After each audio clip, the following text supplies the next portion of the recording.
Hey, welcome back to my channel. I appreciate you coming by here today. It's a place where I mostly talk about books with the occasional maybe sidetrack into other things. But the objective is to talk about some books, and that's what we're gonna do here today. One of my goals for the year, and I realize like going forward in general, not just for the year, but we're starting out one year at a time, right? One of my goals is to branch out my reading, like outside of what I would normally gravitate to pick up a book. So I've noticed like a lot of readers tend to do a monthly theme with some of their reading, and I thought that was a really good idea because I think it'll encourage me to be more open to being intentional in seeking out different books. And I'm generally a mood reader, so I don't want to set like a really rigid TBR, which I have. I have a lot of, I don't know, in some ways envy for people who can like plan out an extensive like list of things. They're like, I know I'm gonna read this and this and this and I'm gonna go in this order, and that's just not me. Like the majority of the books that I pick up is just like, what do I feel like picking up right now, like what sounds good. But I thought that 1 month at a time, a theme each month, read like a minimum of 3 books from that theme, like that's totally doable. I noticed like all over the internet, tons of people are choosing middle grade books for March, and I thought that was a really good idea because I generally don't read middle grade books. They just typically aren't on my radar. I have no good reason. I have no justification for it. I keep seeing my hashtag. I've got it. You can't really tell. This is a middle grade video, and I've got Little Mermaid on my shirt. So I'm like, I don't know. I'm trying to be in theme. Little Mermaid, favorite Disney movie. Won't even tell you how many times I've watched it. Far too many times. But we're not talking about Disney today. Probably. I guess we'll see. We'll see how the conversation goes. Anyway, so for March, I chose to read some middle grade books. My goal was 3. I ended up reading 4. 3 of those books are modern, written in like the last, I think like 15 years. The other one that I picked up was written in 1930. The 3 modern ones are fantasy, which was unintentional, but not unwelcome because I do like fantasy. But one of the books I really ended up disliking, and I have some criticism for a couple of these books, and a couple of them have some serious problems that I'm gonna need to address, and I'm gonna try to do that in a thorough and respectful way, because some of the issues that I have are sensitive topics, so I'm gonna try to talk about this in a way that is respectful for the issues that I had. I think the easiest way is gonna be for me to talk about the books from the one I like the least to the one I like the best. The first book that I read was A Tale of Magic by Colfer. This is a story about a girl who lives in a really oppressive kingdom. It's oppressive for everyone, but like extra oppressive for women and girls.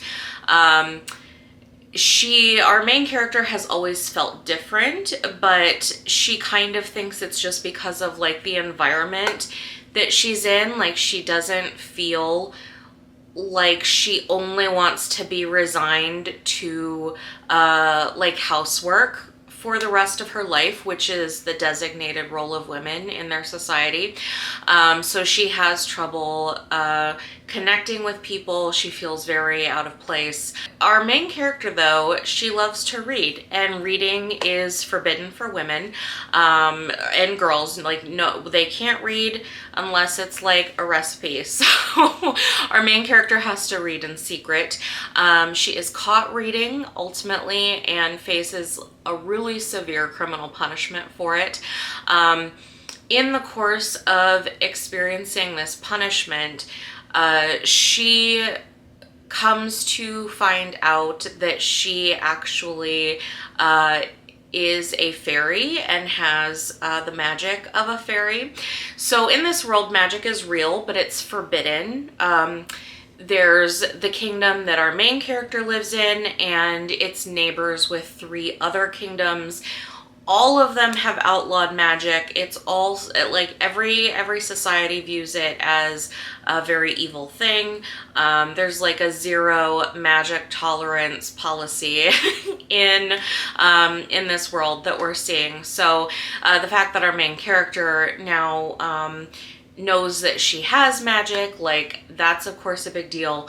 But a fairy comes to her, and this fairy is starting a school for other fairies that have magic to be able to teach them how to use it, because it's not something that's ever talked about. And in fact, it's something that's viewed as like a very bad thing. So this fairy is starting this school for mostly kids to go to get like a handle on their magical abilities. So that's where our main character ends up going, and we see her able to finally meet some peers that she can connect with. You know, she's never really had friends, so now she can start to find people that are like, she feels they're like her, she can connect with. So it's nice to see her be able to make some friendships and, you know, be in a more supportive environment for what she's dealing with. One of the reasons that this school is being founded is that there is a war happening by a witch is waging war basically on the kingdoms. She's starting with one of the kingdoms, and it sounds like the plan is to branch out, fight, like take over all of the kingdoms. She's using, you know, magic to do this. Of course, it's seen as a very evil thing. So this fairy is starting a school to try to show the world that there is a difference between good fairy magic and bad, like, witchcraft magic that witches do. So that's the main struggle that we see in this first book. I don't know how long the series is, but it is a series of books, and I only read the first one. What did I like about this book?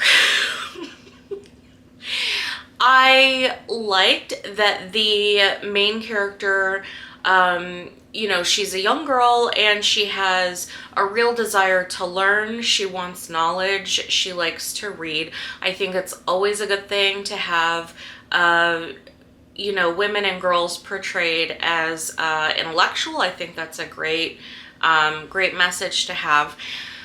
I also really liked that we saw her going and being able to develop her interests, be in a supportive environment. A theme throughout the book is that we should all be able to be ourselves and be accepted for who we are, which I think is great messaging. You know, just in general, not even just for kids' books. In general, I think that's great messaging, that everyone should be able to just be who they are and have that be okay. That is the end of the things I liked about this book. Oh, well, you know what? No, there's one. I liked the fantasy element with, like, the fairies. I want more books about fairies, so I liked that this was a kid's book that included, like, the fairy magic element to it. That is the end of the things I liked about this book.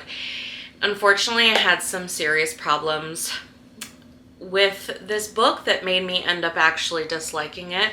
The first thing that I really didn't care for in this book was the inconsistency in the world building.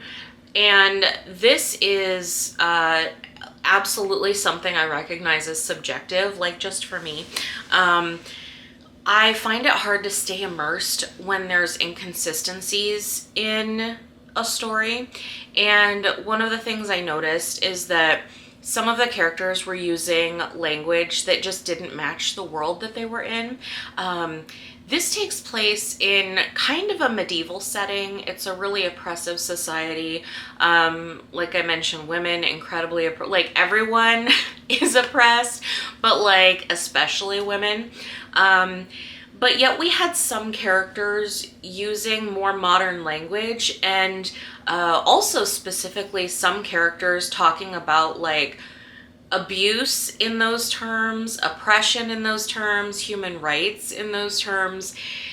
And based on the setting, the medieval type setting, and the oppressive society and like lack of education or exposure to information or other cultures, it came across to me as being unrealistic. And when I encounter that kind of contrast, like it takes me out of the story. And I recognize this is like completely just my own personal preference. I have a really hard time buying in to a story when things happen that just, to me, they don't make sense in the universe that they're created in.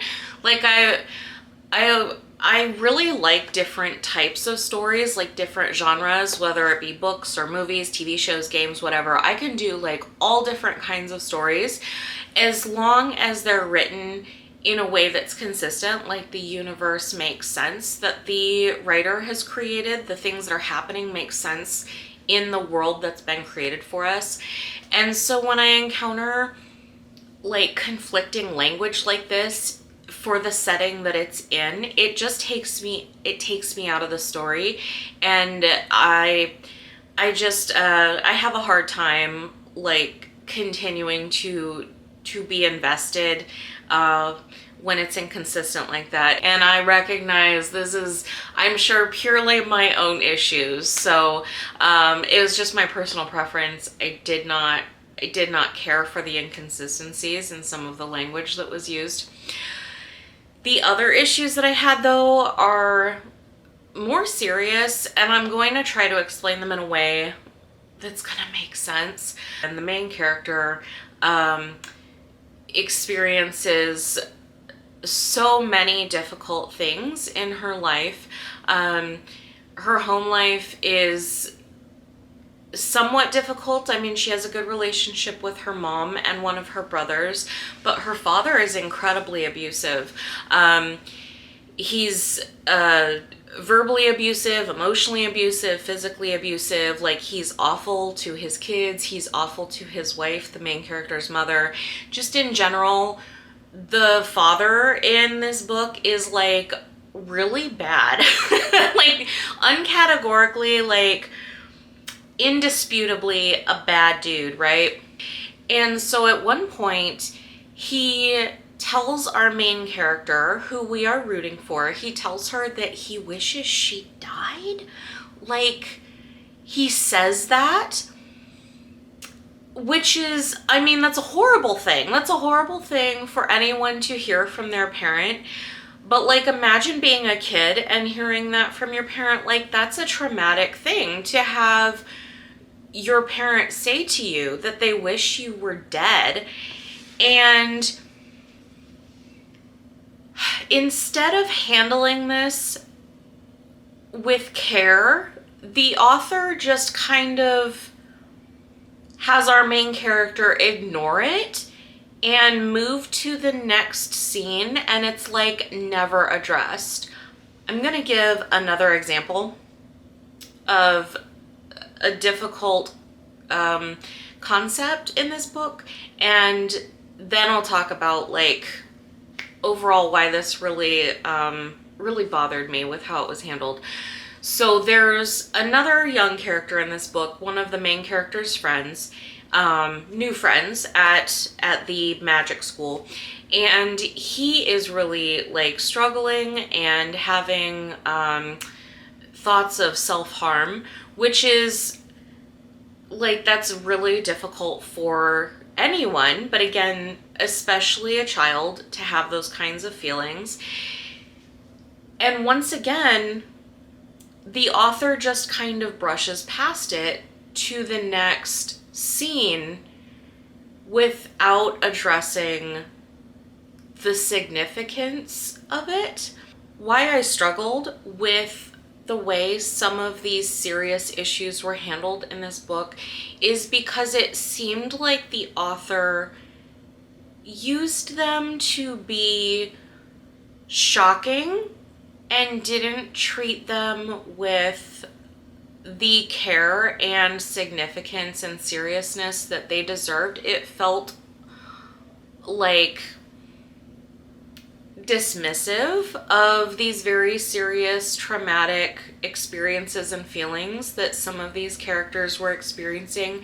It felt like the author, if the author was going to go this route of having really significant like abuse and trauma and difficult mental health problems that our characters are experiencing, that it really should have had more care paid to it if the author was going to go that route and even bringing it into the story.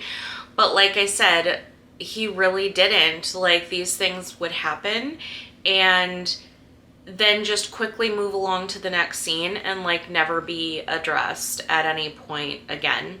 And I don't know, there's real kids that experience like abuse and trauma and struggle with their mental health, and it just didn't feel like it did justice to those issues.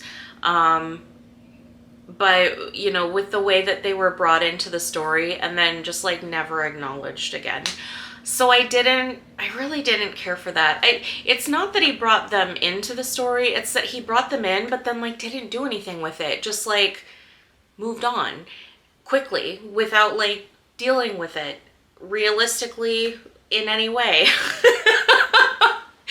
And I didn't like that. That bothered me. One of the other things that really bothered me was the messaging towards the end of the book. I really struggled with. There's a character towards the end of the book who is making a comment about the villain, and I'm going to read the quote because the quote says it better than I ever could. I failed Queenie as a friend. The angrier and more hateful she became, the more distance I put between us. I abandoned her when she needed me most, and now I'm partially to blame for what she's become. Okay.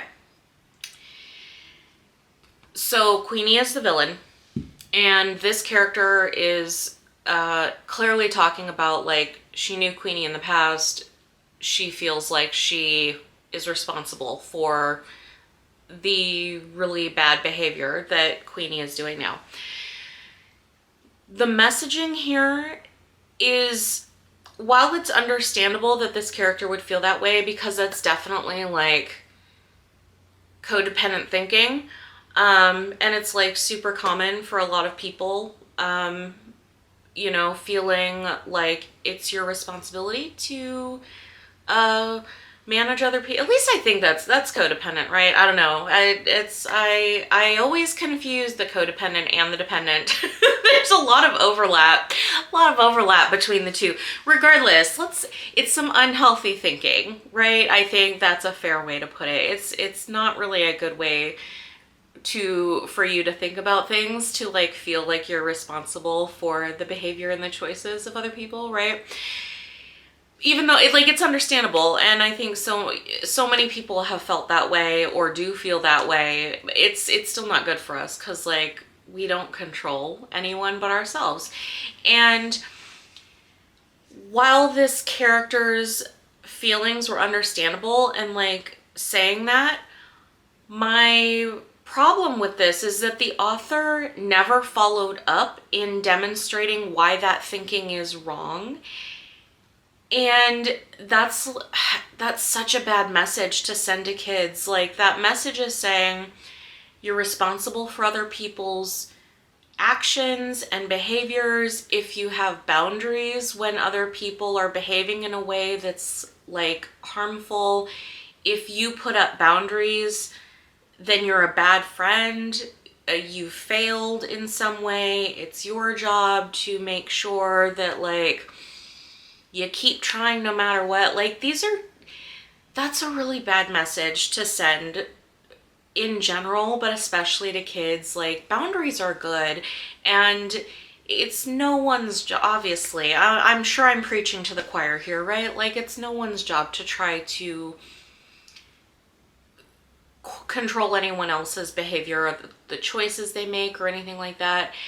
So, like, while this character's feelings, I think, are totally understandable and common, the author did nothing to follow up and explain why she doesn't need to be thinking or feeling that way about the villain's behavior. Another real problem that I had that ties into kind of the same thing and like the end of the story, one of the ways that the story wraps up is a decision is made that's basically going to be,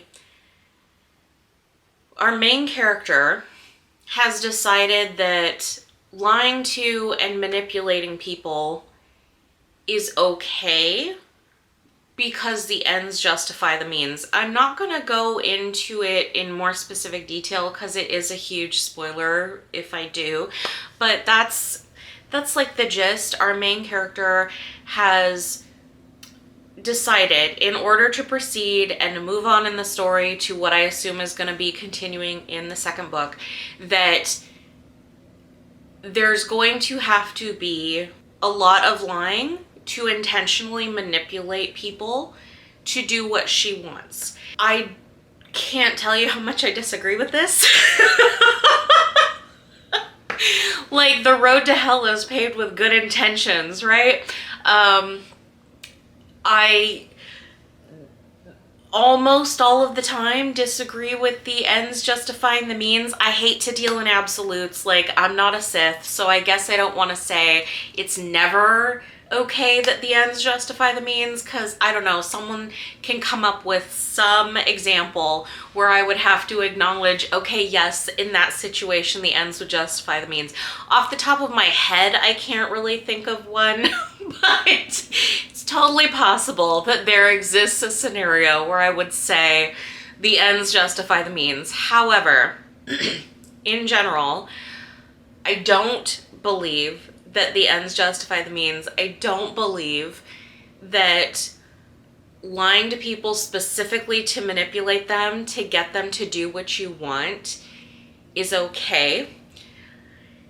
And that was the message at the end of this book, and I can't support that as a message to kids. Like, I think it could be done in an interesting way in maybe a book for adults, but like, this wasn't it. This wasn't done in a way where it's thought out critically, or the ethics of it are debated, or like anything. It's just, they all decide they're going to lie to everyone to manipulate them to get what they want.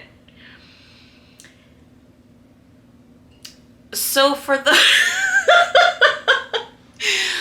those reasons, like, I just couldn't support this book. That's just not the way I live my life. Like, God, if anything, I'm too honest. So like, that rubs me that just really rubbed me the wrong way, and I'm not gonna read the second book or go on with the series because it bothered me too much with the way that some of these like really serious things were being brushed over in a kid's book. I couldn't do it. There's too many other books to read, and it was just a deal breaker for me. My next favorite book, or I guess next least favorite book, I guess it depends on how you look at it. So the other one, A Tale of Magic, I rated that 2 stars. So this one I rated 3 stars. This one is one that I've read before. It's actually from my own collection. It's from when I was a kid. This is a Nancy Drew book. Starting in like the early 90s, the publisher started reprinting, I think it's maybe like the first 20 Nancy Drew books to their original form. So if you're not familiar, Nancy Drew was originally written starting in like 1930. And then in about, I want to say 1959 or 1960, they like modernized them. They changed them to the one that probably most of us know, which is like the yellow hardbacks, right? With Nancy, like with her little mod hair, and 60s visuals, right? With the covers. But the originals, they take place in, obviously starting like 1930. So they started reprinting the original version. So like it's the original language that was used, the original setting, all of that. These are the ones that like my grandma grew up reading. So she's the one who started buying them for me when they started getting reprinted, because it's the Nancy Drew she grew up with, because she was born in the 30s. And so I read the first, I guess I should say I reread the first Nancy Drew book, The Secret of the Old Clock. You can see with her little 1930s outfit going on. She's very cute. I mean, it's a Nancy Drew story. What really can you say? I love books that are set in like the 1930s or the 1940s versus like the 1960s or the 1970s. So like this always attracted me as a kid rather than like the updated Nancy Drews. I just really like the setting in general. I don't typically read things or watch things that are set in the 60s. I don't know why. It turns me off for some reason, but I love stuff set in like the 20s, 30s, 40s. I will say this book, because this is the only book that I read that's not like a modern children's book, and obviously very different language is used, which I will talk about in a minute. But I also really noticed the complexity of children's books has changed significantly between the two eras. This book is obviously, it's almost 100 years old because it was written in 1930, or I guess published in 1930. And the other books that I read were published in like the last 20 years. And the complexity of new middle grade books versus this one is like night and day. Like the complexity of the new books with the plot line and the character development, like such a stark contrast from the simplicity of Nancy Drew. I like them. I will have to say I like them both. I love when books are complex. There's a lot going on. I think it's awesome to have complex books for kids. But like, just like with adult books, sometimes you just want like an easy casual read, right? And that's Nancy Drew in kids form. So, I mean, what is there to say? Of course, like this is a mystery. It's a Nancy Drew mystery. She solves the case because of course she does, because she's Nancy Drew. In this one, she's trying to solve a mystery to find a missing will. And it's a very simple, straightforward story. Nancy hunting around for a missing will. One of the things though that I will say, while this was fun to read and to see like the language and like the setting that was used, if a kid is gonna read this, this is for sure one that you would want to have a conversation with them both before and after they read this, probably. I'm gonna set this down now. Because unlike books today, which of course are in line with like our modern norms and sensibilities. Just like many other older books, this one has language and attitudes in it that like are no longer what we would think is okay. There's a lot of casual sexism in this book, which was really weird because like the duality was weird that I noticed reading this as an adult, and I don't think that I recognized this as a kid. Like I recognized the sexism as a kid, but not how weird it was to see the dual attitudes in this book with respect to women. So on one hand, we get Nancy, who's our heroine, right? And she's shown to be very capable, intelligent, she's problem solver, she's resourceful, she's independent, like she is, especially for the time, like she's 16, she's finished with school. She makes sure that her household runs pretty efficiently, effectively. Like she's in charge of the house staff, and she organizes a lot of things around the house. She lives with her father, who's a widower, and she's got her own car, and her father gives her pretty much the freedom to do like whatever she wants. So on one hand, she's like this very capable woman, young woman. She's 16. I mean, even at one point, she's out on a gravel road changing a flat tire by herself. Like, good for you, Nancy. I don't know that I could even do that on like a gravel road. So like, good for you. But then on the other hand, so like you've got this image of this strong main character in Nancy, right? And then there's just like the casual sexism sprinkled throughout with respect to like attitudes towards women, like their looks and their intellect and their capabilities, their skill sets, their place in society. And it's just a very strange dual attitude towards women in this book, and I would assume in probably the rest of them. I haven't read the rest of them since I was a kid either, so I couldn't say for sure, but I'm sure they were written about the same time, so I'm sure it's like the same. Just really interesting to see. And I think there's always been some level of like dual attitudes towards women. Like I know in the 40s with the war, obviously like so many men went off to the war to fight, and like in my own family, my great grandma ended up working in a munitions factory, and extremely common, right? At the time, all of the women that were not fighting were picking up the slack, doing, you know, the men's jobs because the men were gone and somebody needed to do the work. So the women got out there and they went to work. And it's weird because we were seen as capable and competent enough to do the work while the men were gone. But as soon as the men came back, it was like, okay, all right, you've had your fun. You go now so the men can get back to work. So it's, I suppose it's not, when I think about it, I guess that duality is more common than I initially thought. But it's just strange to see it in a kid's book in such a short format, like the stark contrast in the attitude towards women. One other serious issue in this book was there was some racism in this book, unfortunately. As another issue you would definitely need to talk to a kid about if they're going to read this book or this version of this book. I can't say what the updated version has in it. I don't know if they updated the racist language in it or not.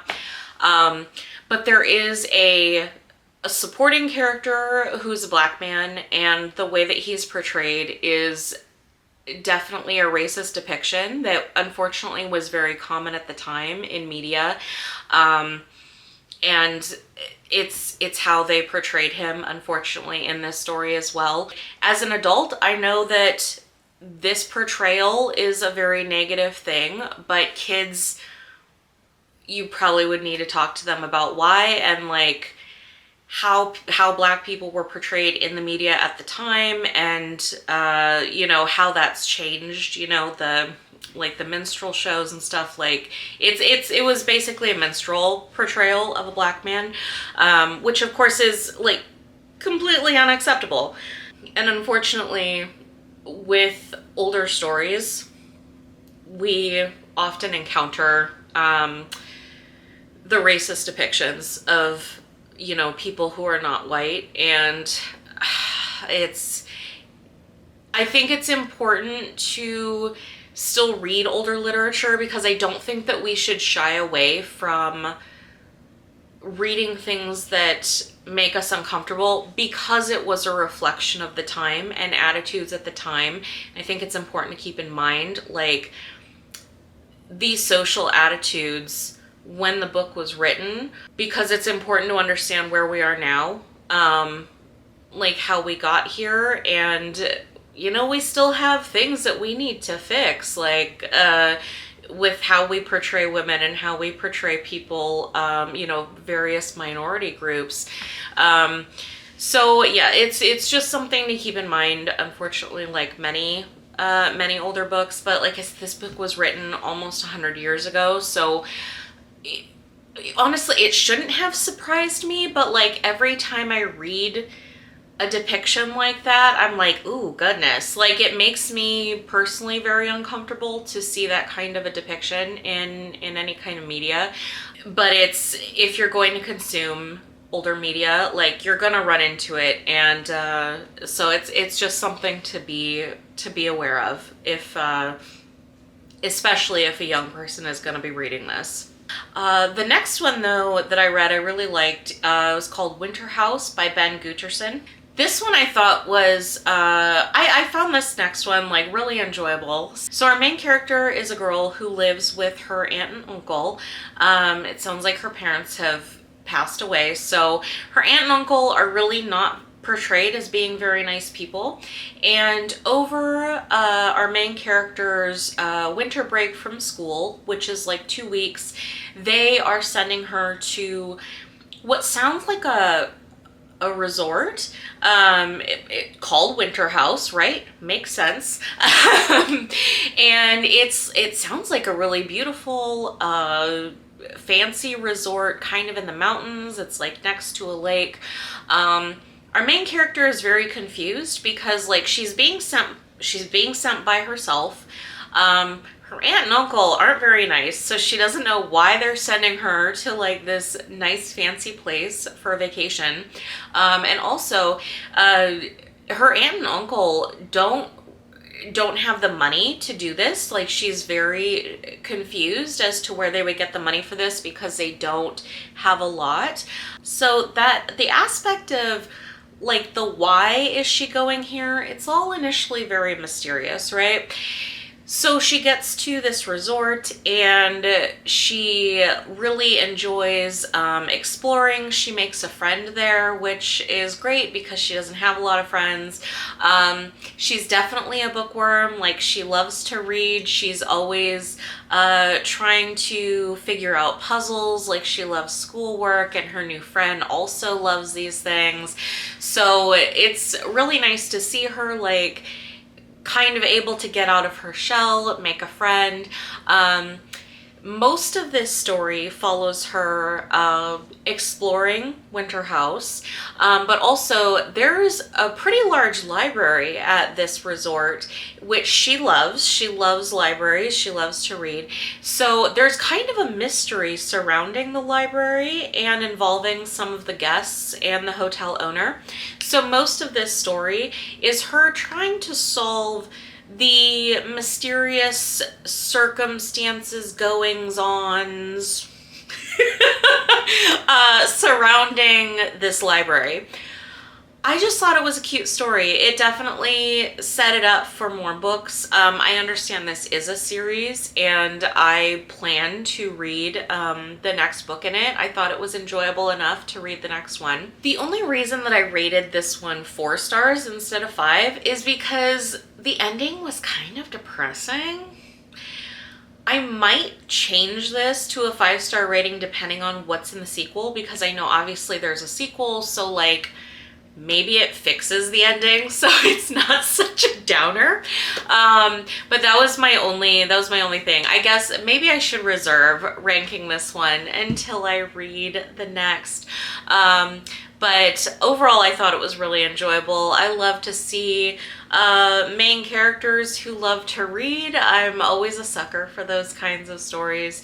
And I think for any kids who really enjoy reading as well, enjoy school, I think they're going to see a lot of themselves in this main character and her new friend that she makes at this house or resort. Yeah, it was a very enjoyable story. And the last book that I read for middle grade was The Fairy Tale Detectives by Michael Buckley. Apparently this one has been a pretty popular middle grade book for a long time, which I hadn't heard of it before I started looking at books to read for this month. So I just kind of stumbled into it. I'm glad that I did. We follow two girls, they're sisters. They've been put into the foster care system because their parents just like disappear one day, and instead of like, I don't know, a giant manhunt, everyone just kind of assumes the parents abandoned them.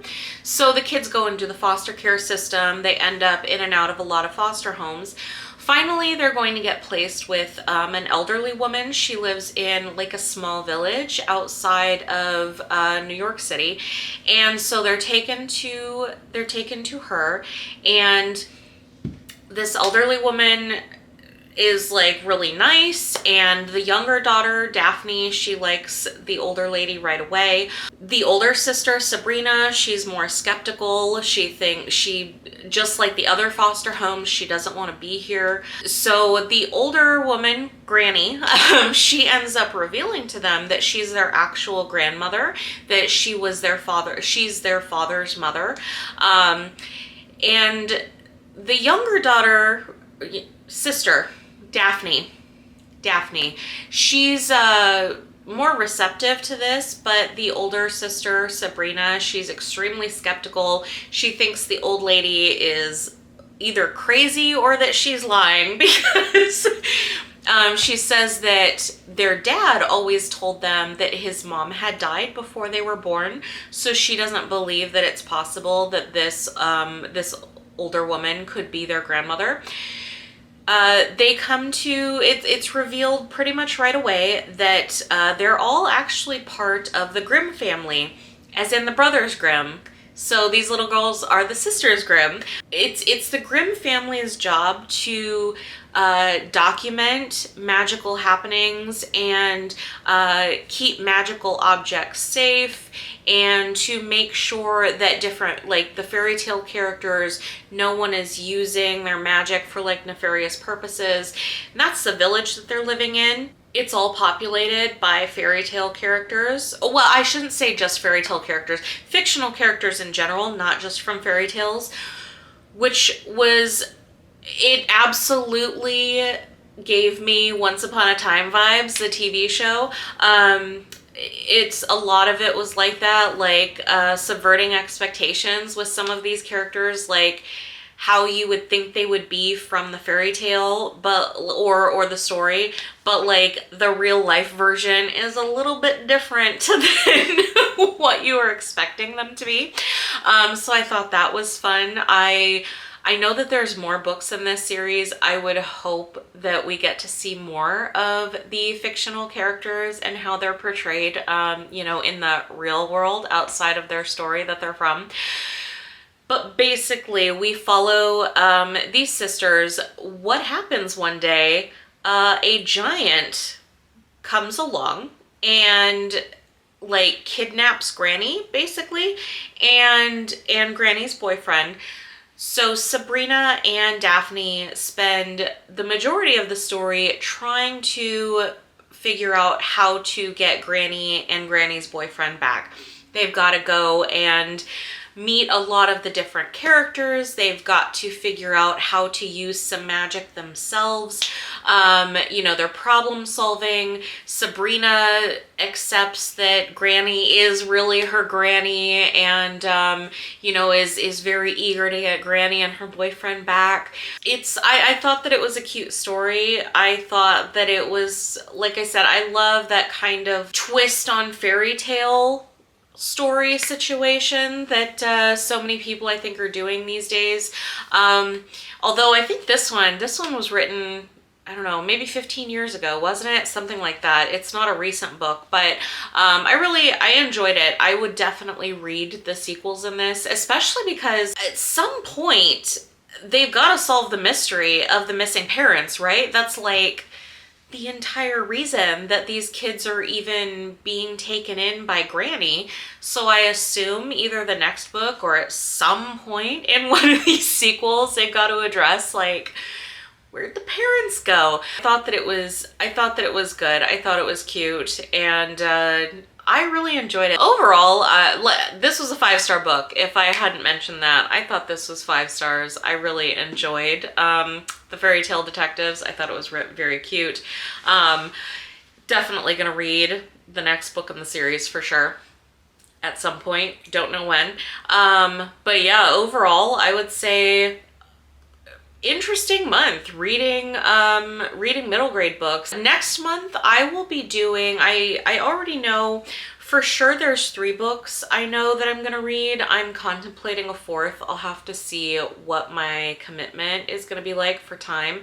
But my theme for next month, for April, is going to be basically giving writers like a second chance. So I'm gonna be reading books from writers that I've read before but that I didn't care for their first book. The ones that I've chosen were writers where I didn't dislike their writing style, I just didn't connect with the first story they wrote. There are some authors where I've read them and I'm like, I would never read this author again, but in general, like, if I am okay with how you write, but I just don't maybe connect with what you're writing, that's when I'm usually like willing to give an author like another chance to, because it might just be like the subject or something, you know, that it just didn't connect with me. It might just take a different type of story. I don't know. So